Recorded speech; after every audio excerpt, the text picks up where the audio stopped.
Ayan, what's up dribblers at mga shooters, kamusta? Kamusta po kayo? Nagsimula na nga po ang Gilas Pilipinas sa kanilang paghahanda para sa kanilang nalalapit na laban ngayon po sa FIBA Asia Cup Qualifiers at ito naman po ang paniniwala ni Coach Tim Cone sa kanilang magiging laban kontra sa New Zealand. Yan po yung ating mga pag-uusapan, tatalakayin sa video ito. Matapos po akong maglambing sa inyo ng isang like, share, comment down below and don't forget to subscribe and hit that notification bell button para lagi po tayong updated sa ating pong mga video. At lahat po ng ating shoutout na sa dulong bahagi po ng video ito. Opisyal na nga pong nagsimula ang paghahanda ng Gilas Pilipinas yesterday, Friday, para sa kanilang nalalapit na laban sa 2025 FIBA Asia Cup Qualifiers. Sa post nga po ng Samahang Basketball ng Pilipinas SBP at One Sports, Inspire Sports Academy ay hindi pa nga po kompleto ang mga manlalaro ng Gilas Pilipinas para sa paghahanda ang kanila pong laban sa New Zealand sa November 21 at sa Hong Kong sa November 24. Diyan po lahat yan gagawin sa loob ng Mall of Asia Arena sa Pasay City. At ang mga present nga po dyan ay ang mga Japan P-League boys na sina Dwight Ramos, Kai Soto, AJ Edu. Si AJ Edu at si Kai Soto nga po ay parehong nasa ilalim ng concussion protocol a few days ago. Si AJ Edu nga po ay naka-civilian uniform na meron pong iniindang knee injury. At nandyan present din po si newly crowned PBA Governors Cup champion Calvin Optana ng Token Tech Tropang Giga and also from MVP team, eto pong si Chris Newsome of Meralco Bolts. At syempre, present din po dyan si Barangay Ginebra San Miguel player Japhet Aguilar, Scotty Thompson at Jamie Malonzo na also in a civilian uniform na hindi pa din po makakasama ng Gilas Pilipinas sa action habang kasalukuyan pa din po siyang nagpapagaling ng kanya pong injury. And of course, present din po dyan si 8 times PBA MVP Junmar Pajardo. Also present po si na college superstar and collegiate Kevin Kiambao and Mason Amos. And present din po dyan si Korean Basketball League Filipino import Carl Tamayo.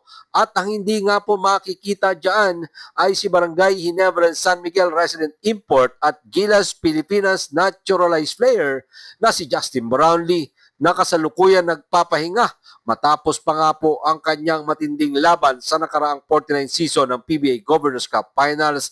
Inaasahan nga pong sasali si Justin Brownlee sa practice ng Gilas Pilipinas ngayong pong araw or bukas mga shooters. Pero dyan po yung kanyang backup import or naturalized player na si Angelo Kwame. Pag-usapan naman po natin ito pong mga sinabi ni Coach Tim Cone para sa kanilang magiging laban kontra sa New Zealand. Sa pagsisimula nga po ng paghahanda ng Gilas Pilipinas dyan sa loob ng Inspire Sports Academy sa Calampa, Laguna.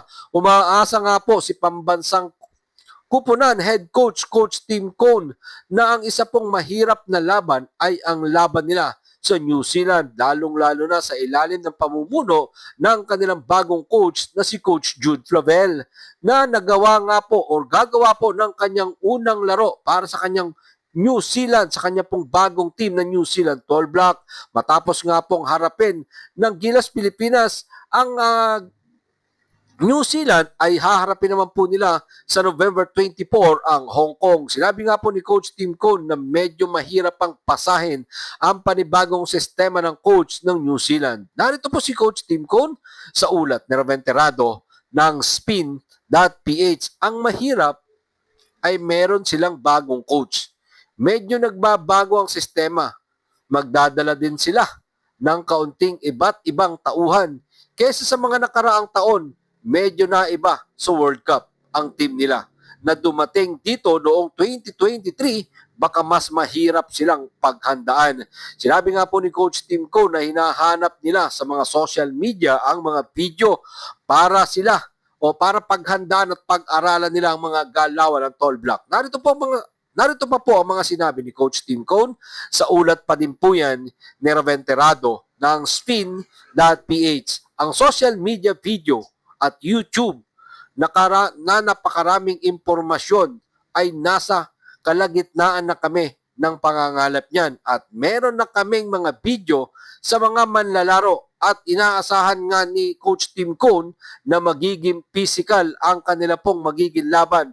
Pero umaasa nga po si Coach Tim Cone na mas magandang performance ang ipapakita ng kanya pong koponan ng Gilas Pilipinas kesa sa mga nauna nilang pagtapatan o pagtatapatan ng New Zealand na number 22 sa world ranking. Narito pa po si Coach Tim Cone, sa ulat pa din po yan ni Ruben Terrado ng Spin.ph. Sila ay isang physical team. Sila ay isang bansa ng mga players ng rugby. Alam nila kung papaano maglaro ng physical dahil ito ay bahagi ng kanilang kultura at hindi ito personal. Yan ang paraan ng kanilang paglalaro. Yan ay isang bagay na kailangan talaga nating magkaroon ng kamalayan. Pero sa palagay ko ay hindi sila nakakakita ng isang team we are assembling before. Sa palagay ko ay may pagkakataon tayong talunin siya at tiyak na nais nating protektahan ang ating home court and show ourselves and to our Gilas fans around the country. Ito ay napakahalagang laro para sa amin.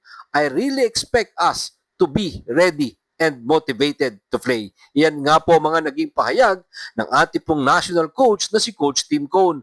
Malaki nga po ang tiwala ni Coach Tim Cone at mataas ang kanyang kumpiyansa na mananalo ang kanyang Gilas Pilipinas laban sa matikas at malakas na koponan ng New Zealand. Well, titingnan po natin lahat ng mga sinabi ni Coach Tim Cone and syempre lahat naman ng coach, yan ang mindset. But obviously, tingnan talaga natin kung magiging or madadala ng kanyang magiging performance ng mga player sa mga manlalaro. Dahil nakadepende po kasi yan sa performance, kung paano igagalaw ng mga manlalaro yung ating pong makakalaban dito po sa tall block ng New Zealand. Yan po yung ating sabay-sabay na titingnan. Siyempre, yung magiging laban ng Gilas Pilipinas kontra sa New Zealand, malapit na po yan, ilang tulog na lang at masasaksihan na po natin ang bakbakang yan. At alam naman natin lahat ng fans ng Gilas Pilipinas talaga pong excited sa magiging bakbakang yan. At syempre yung Hong Kong, alam naman natin na kumbaga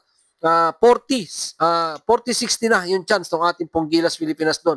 60% na yung chance na tayo yung mananalo doon. 40% yung chance ng Hong Kong. Pero ito talaga yung 50-50 chance. Ito talaga yung pinakamahirap na magiging laban natin. Itong unang laro sa November 21 against sa New Zealand. Maraming salamat po sa inyong panunood. Ano naman po ang inyong magiging opinion? Pag-usapan po natin yan dyan sa comment section.